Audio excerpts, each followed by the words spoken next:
गोड मैत्रिणींनो, कशा आहात आपण सगळ्याजणी? तर आपल्या सगळ्यांचं पुन्हा एकदा स्वागत आहे नवीन एका व्हिडिओमध्ये। तर आज आहे हरितालिका। तर आपल्या सगळ्यांनाच हरितालिकेच्या खूप खूप खूप मनापासून शुभेच्छा। तर माझी सुद्धा तयारी झालेली आहे, घरातली सगळी काही कामं जी आहेत ती माझी आवरली आहेत आणि बाळ सुद्धा शाळेत गेलेलं आहे। तर तोपर्यंत पूजेची मांडणी असेल किंवा रांगोळी, उंबरठ्याचं लेपण, हे सगळं काम जे आहे ती मी आता पटापट करणार आहे। तर इथे झटकीपट अगदी 10 मिनिटात मी माझं स्वतःचं आवरून घेतलेलं आहे। तुम्ही बघू शकता, अगदी साधा सिंपल लुक मी केलेला आहे आणि साडीमध्ये काही इतकं काही जमत नाही काम करायला, त्यामुळे हलकी फुलकी अशी माझ्या आवडत्या रंगाची साडी मी नेसली आहे। तर चला आता आपण पूजेची तयारी करू। तर माझ्या मैत्रिणींनो, पूजेच्या एक दिवस आधी म्हणजे हरितालिकेच्या एक दिवस आधीची ही क्लिप आहे। मी मार्केटमध्ये गेली होती थोडीशी शॉपिंग करायला। शॉपिंग म्हणजेच आपल्याला पूजेसाठी जे काही साहित्य लागतं, फुलं, हार, पानं, थोडंसं डेकोरेशनचं सामान, तर ते सगळं मी घ्यायला गेली होती। तर बघू शकता, आता सणासुदीचे दिवस आहेत म्हटल्यावरती मार्केटसुद्धा इतकं सुंदर सजलेलं आहे ना। प्रत्येक दुकानाच्या बाहेर असे डेकोरेशनच्या वस्तू लावलेल्या आहेत, रस्त्यावरती सुद्धा बऱ्याचशा गोष्टी विकायला ठेवलेल्या आहेत। पण यावेळेस आमच्या इकडे रस्त्यावरती कोणीही जास्त सेल करणारे जे असतात ते बसले नव्हते। माहीत नाही का, कदाचित गणपती जेव्हा येतात तेव्हा खूप क्राऊड होतो आणि खूप गर्दी होत असल्यामुळे कदाचित रस्त्यावरती यावर्षी कोणाला जास्त बसू दिलं नाही। पण भाजीवाले वगैरे बरेचसे बसले होते। तर मी भाजीसुद्धा बघत होती आणि जे काही साहित्य, फुलं, पानं मला लागणार होती, फळंसुद्धा, तर ते सगळं मी घेत होती। आणि पाऊससुद्धा भरपूर आला होता, तर थोडा वेळ माझा पावसामध्ये सुद्धा गेला। आणि काही पूजेची जे काही मोठे शॉप्स असतात ना, तर तिकडे बघू शकता अशा पद्धतीचा आता अखंड दिवासुद्धा आलेला आहे, जरा वेगळ्या पद्धतीचा। तर तो सुद्धा मी बघत होती। आणि माझ्याकडे ना हरितालिकेच्या ज्या काही छोट्या छोट्या क्यूट अशा मूर्त्या आहेत ना, त्या गेल्या वर्षीच्याच आहेत। तर इकडे मार्केटमध्ये सुद्धा नवीन अशा वेगळ्या मूर्त्या आलेल्या आहेत, सुंदर अशा नटलेल्या। तर त्यासुद्धा मी बघत होती, पण मला विकत काही घ्यायच्या नव्हत्या, कारण की माझ्याकडे ज्या आहेत ना ऑलरेडी त्याच मी यावर्षीच कंटिन्यू वापरणार आहे। तर ह्या मूर्त्या बॉक्समध्ये ठेवल्या होत्या। तर बघू शकता, इकडे त्यांना मी सुंदर असा मेकअप करत आहे। मार्केटमधनं शॉपिंग करून आली, त्यानंतर संध्याकाळची म्हणजे संध्याकाळीच मी थोडीशी तयारी करून ठेवली होती हरितालिकेच्या पूजेची। तर इकडे सुंदर असा मेकअप आता ह्या दोघींना मी करत आहे। तर ह्या 2 मूर्त्यांना मी गेल्या वर्षी घेतल्या होत्या आणि यांची किंमत खूप कमी होती।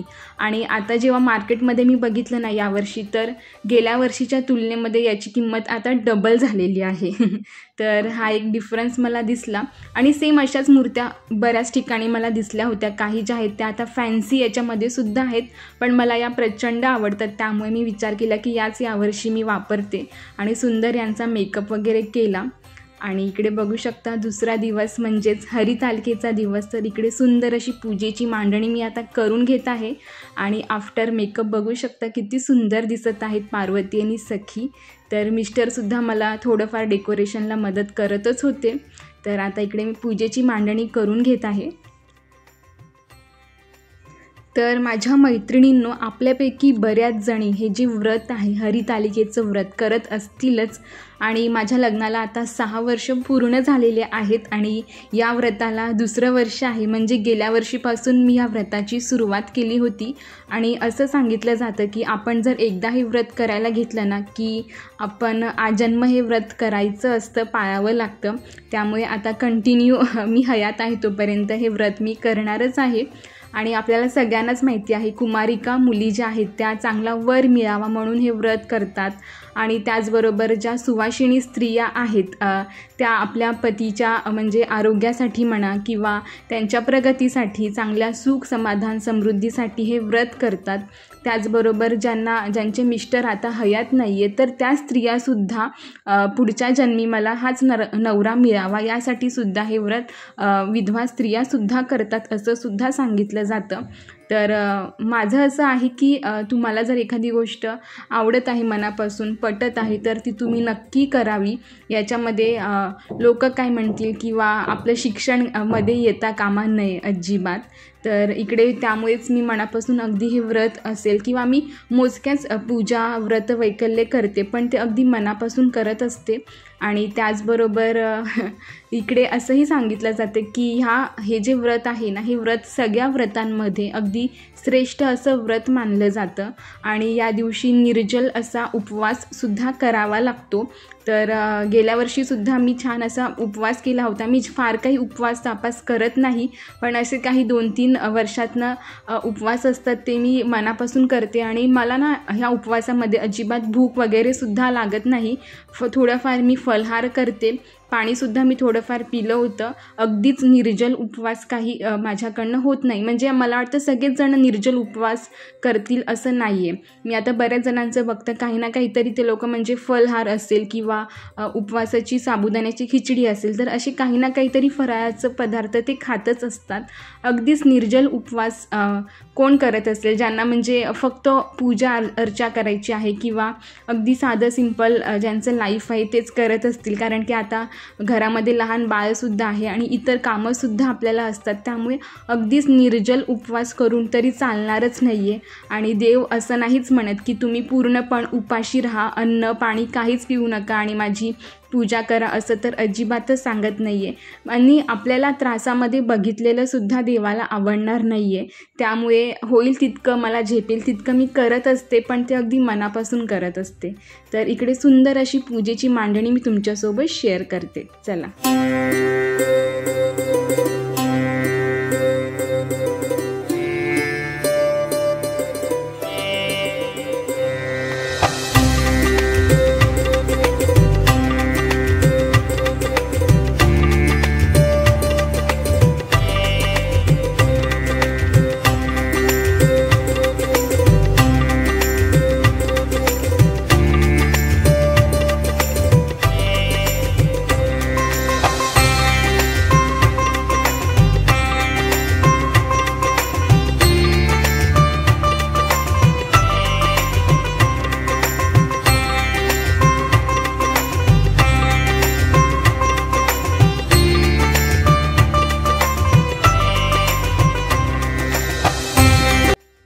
तर तुम्ही बघितलं असेलच, सुंदर अशी पूजेची मांडणी झालेली आहे माझी। धूप अगरबत्ती सगळं काही लावून झालेलं आहे आणि आता उंबरठ्याचं लेपन मला करायचं होतं। बरेच महिने झालं उंबरठ्याचं लेपन नाही केलेलं पावसामुळे, कारण की इकडे ना पाण्याचे शिंतोडे भरपूर येतात आमच्या उंबरठ्यावरती किंवा अंगणामध्ये, त्यामुळे उंबरठ्याचं लेपन अजिबात करायला नाही जमत मला।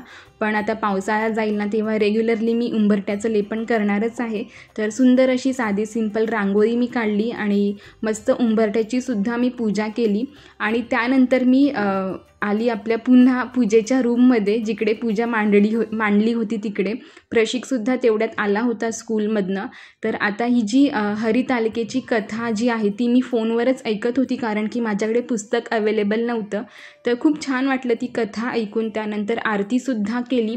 तर अशी माझी ही हरितालिकेची पूजा जी आहे ती मस्त अशी सफल संपूर्ण झालेली आहे मैत्रिणींनो। तर माझ्या मैत्रिणींनो, आजची माझी ही जी पूजा आहे ती छान अशी सफल संपूर्ण झालेली आहे आणि खरंच खूप छान प्रसन्न वाटत आहे। घरामध्ये सुद्धा आपल्या एक पॉझिटिव्ह एनर्जी येते जेव्हा आपण आपल्या घरामध्ये अशा काही पॉझिटिव्ह गोष्टी करतो, म्हणजे पूजा व्रत वैकल्य करतो। आणि बघा किती अगदी साधी सिंपल मी मांडणी केलेली आहे, तरी सुद्धा इतकं छान वाटत आहे ना। आणि घरामध्ये सगळ्यांनाच ही जी पूजेची मांडणी आहे ना ती आवडली।